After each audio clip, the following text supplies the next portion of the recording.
Guerra alle polveri sottili. Tornano i divieti, ma servono davvero. Dal 1° ottobre in vigore le misure antismog nel veneziano. Limiti al traffico, al riscaldamento e all'agricoltura. Ma gli esperti avvertono, senza cambiamenti strutturali restiamo lontani dagli standard OMS. Con l'arrivo dell'autunno torna anche l'emergenza smog nel bacino padano. Dal 1° ottobre entra in vigore nel veneziano le misure stagionali per ridurre le polveri sottili, PM10 e PM2,5, che interessano non solo Venezia, terraferma, ma anche Chioggia, Mira e San Donà di Piave. Divieti di circolazione per i veicoli più inquinanti, limiti di temperatura negli edifici, stop ai fuochi all'aperto e allo spandimento dei liquami zootecnici. Il pacchetto prevede le linee del piano regionale di tutela e risanamento dell'atmosfera e dell'accordo di bacino padano. Le nuove regole e limiti di allerta dicono che le ordinanze comunali riconfermano lo schema già sperimentato. Allora, il livello verde è quello ordinario, cioè il divieto di circolazione nei giorni feriali per motocicli e ciclomotori Euro 0, auto a benzina Euro 0 e 1, diesel fino a Euro 4. Poi c'è il livello arancio, che è l'intermedio, scatta dopo 4 giorni consecutivi di sfioramento delle previsioni di ARPA. Stop esteso tutti i giorni dalle 8.30 alle 18.30 per le auto a benzina Euro 02, 002 e diesel fino a Euro 5. Poi c'è il livello rosso, quello massimo, dopo 10 giorni consecutivi di superamento o supervisione coinvolgendo anche i veicoli commerciali Euro 5, dalle 8.30 alle 12.30. Sul fronte del riscaldamento è vietato superare i 19 gradi in caso di livello verde e i 18 gradi in caso di allerta. Restano i divieti per i fuochi liberi e per sostare con il motore acceso ai capolinea o nei carichi e scarichi. Lo stato dell'aria, progressi e criticità.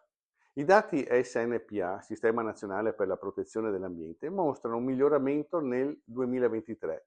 Il limite annuale di 40 micron per il PM10 è stato rispettato in tutte le stazioni italiane, per la prima volta.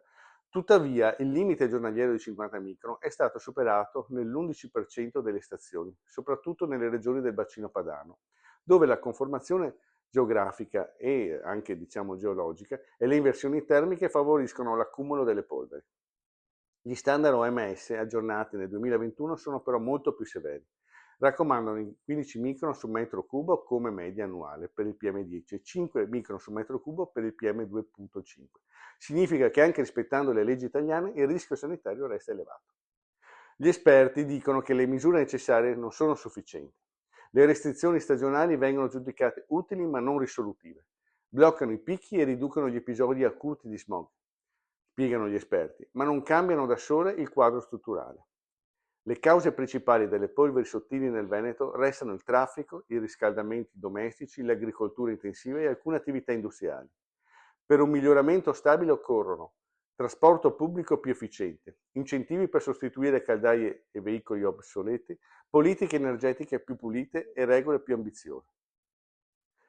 Tra l'ambiente e le responsabilità collettive, le misure, seppur temporanee, possono dare un valore aggiunto, ma serve soprattutto la parte educativa. Ricordano che la qualità dell'aria è un bene comune, non una variabile economica, commentano gli esperti e anche gli ambientalisti, ma senza controlli efficaci e il coinvolgimento dei cittadini e pianificazioni a lungo termine, il rischio è molto alto e quindi che a ogni autunno abbiamo lo stesso problema. In bacino padano, che continua a registrare alcune delle concentrazioni più alte d'Europa, la guerra delle polveri sottili è tutt'altro che vinta.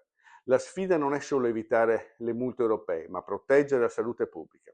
E la domanda resta: le ordinanze stagionali sono un inizio, ma abbiamo il coraggio politico e le risorse per andare oltre? E questa è una domanda che ci dobbiamo fare noi tutti.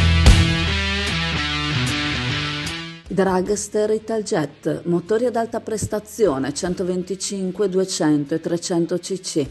Telaio fuori dagli schemi con un carattere unico, una guida emozionante, fari full LED, un urban superbike di cui ti innamorerai. Vieni a vederlo da SD Auto, Chioggia, Viale Stazione 36.